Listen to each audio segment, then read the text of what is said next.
खुलुमबाय नोंथांमोनखौ बेलासिनि गोसो गोथारै बरायबाय। दिनै 26 सेप्तेम्बर 2020 सुनिबार फैदो दिननि बेलासिनि माखासे फिसा गेदेर खौरांफोरखौ फारि फारि मिथिनानै लानि। गिबि खौराङा जाबाय बाक्सा पुलिसा मैयाहाय शुक्रबारखालि बरबरी पुलिस थानानि सिङाव थानाय दरसे गामियाव हा सिङाव फबनानै दोननाय गोबां अनजिमानि आइजें बोखांनो हादों। आइजेंफोरा बबेनि सोरनि बेखौ दासिमबो मिथिनाय जायाखै। आसा खालामो आसाम सरकारा बे जोंनि बिटिआरआव मोननाय आइजेंफोरा बबेनि सोरनि बेखौ फोरमायनानै होगोन होननानै। नङा होमबा लोगोफोर, जोंनि बे बिटिआरआव दान मोननै सिगांनिफ्रायनो आइजें मोनगासिनो दङ। गावग्रा गुलि आइजें मोनबायानो थायो। दा बेनिखायनो आं बुंदों आसाम सरकारा थाबैनो फिननाय होनांगौ। लोगोसे बर' सुरक्षा समिति आरो गण सुरक्षा पार्टिया रायजो बेंगिरिनि आरो आसाम सरकारा बिटिएडिनि मुंखौ सोलायनानै बिटिआर मुं लानायखौ बा होनायखौ बोराबनानै बर' हान्जाफोरा बाक्सा जिल्लानि माखासे जायगाफोराव टायार सावदों। माने बर' हान्जाफोरा जोंनि बे बिटिआर मोननायखौ मेगन सादों। मेगन सानानै माखासे रायजोफोराव टायार सावदों। बेबायदिनो हेमन्त बिश्व शर्मानि मुर्ति सावदों। बायदिसिना जाथाय खालामगासिनो दङ बर' हान्जानि माखासे दैदेनगिरिफोरा।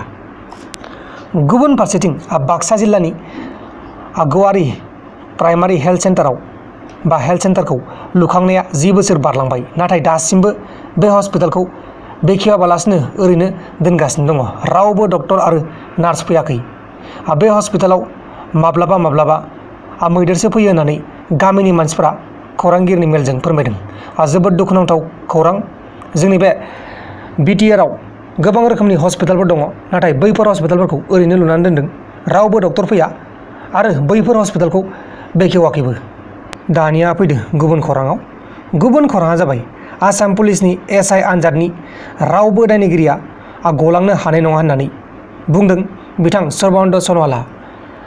रां लाग्रायाबो आरो रां होग्रायाबो दायनिगिरि, सानैबो गलांनो हानाय नङा होननानै बिथाङा खौरांगिरिनि मेलजों फोरमायदों। जोबोर मोजां खौरां। जाय बिथांमोना रां होदों आरो जाय बिथांमोना रां लादों बिसोर सानैबो खारग'नाय नंला। लोगोसे धेमाजि जिल्लानि जनाय ओनसोलनि माइदांस्रि गामिनि बिथां भद्रेश्वर बसुमतारिया रेल बिफानाव लक' पाइलट मासियाव साख्रि मोननो हाबाय। बिथाङा बर' बिजोंजों फरायनानै लक' पाइलट मासियाव साख्रि मोननो हाबाय। जोबोर मोजां खौरां। आं जोबोर मोजां मोनदों बिथांनि साख्रि मोननायखौ खोनानानै। गुबुन खौराङा जाबाय सुशान्त सिंह राजपुतनि थैनायनि केसआव ड्राग्सनि दायनि थाखाय NCBआ दीपिका पादुकण आरो बिनि मेनेजार करिश्मा प्रकाशखौ सोंथि सोंनाय हाबाफारिया दिनै दहाय बेलासियाव जोबनानै थांबाय। दीपिकानि मेनेजार करिश्मा प्रकाशखौ फुङावनो सोंदोंमोन आरो दीपिका पादुकणखौ सानाव सोंदोंमोन। दा सोंथिखौ सोंखांबाय, नाथाय मा सोंथि सोंखो बेखौ दासिमबो NCBआ फोरमायनाय जाथ'वाखै। जेब्ला फोरमायगोन नोंथांमोननो आंनि बे प्रान्जल नार्जारि इउटुब चेनेलाव भिडिअ खालामनानै फोरमायगोन। अब्ला दानिया फैलायदो गुबुन खौराङाव। गुबुन खौराङा जाबाय जोंनि बे हादोरनि बारग' प्राइम मिनिस्टार बिथां मनमोहन सिंहआ दिनै 88 बोसोराव हाबबाय। दिनै मनमोहन सिंहनि बार्थडेमोन। बिथांनि बार्थडेआव बिथां नरेन्द्र मदिया बिथांखौ बोर सारस्रि हरदों। नाथाय जोंनि बे भारतनि माखासे लिडारफ्रा बिथांनि बार्थडेखौ गोसोआव गैयामोन। दा बेनिखायनो बिथांमोननि हानजानि मानसिफ्रा गोबां दुखु मोनदों जोंनि बे हादोरनि माखासे लिडारफोरखौ। नाथाय बिथां नरेन्द्र मदिया बिथांखौ उइस खालामहरदों दहाय सानाव।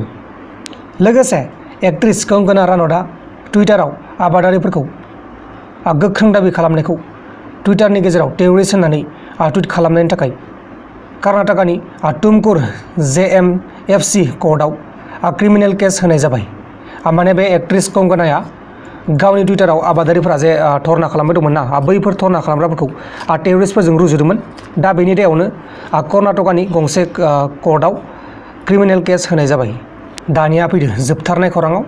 जोबथारनाय खौराङानो जाहैबाय जोंनि बे हादोराव दिनै 86,052 जन सुबुंफोरनियाव कर'ना पजिटिभ मोननाय जादों।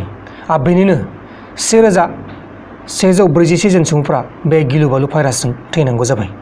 लोगोफोर, दिनैनि बेलासिनि रादाबफोरा बेखिनिल'मोन। जुदि नोंथांमोना आंनि बे भिडिअखौ मोजां मोनदों अब्ला भिडिअखौ शेयार खालाम। नोंथांनि लोगोनो जोबोद गोजोननाय मोनगोन आंनि गोसो गोरबोनिफ्राय।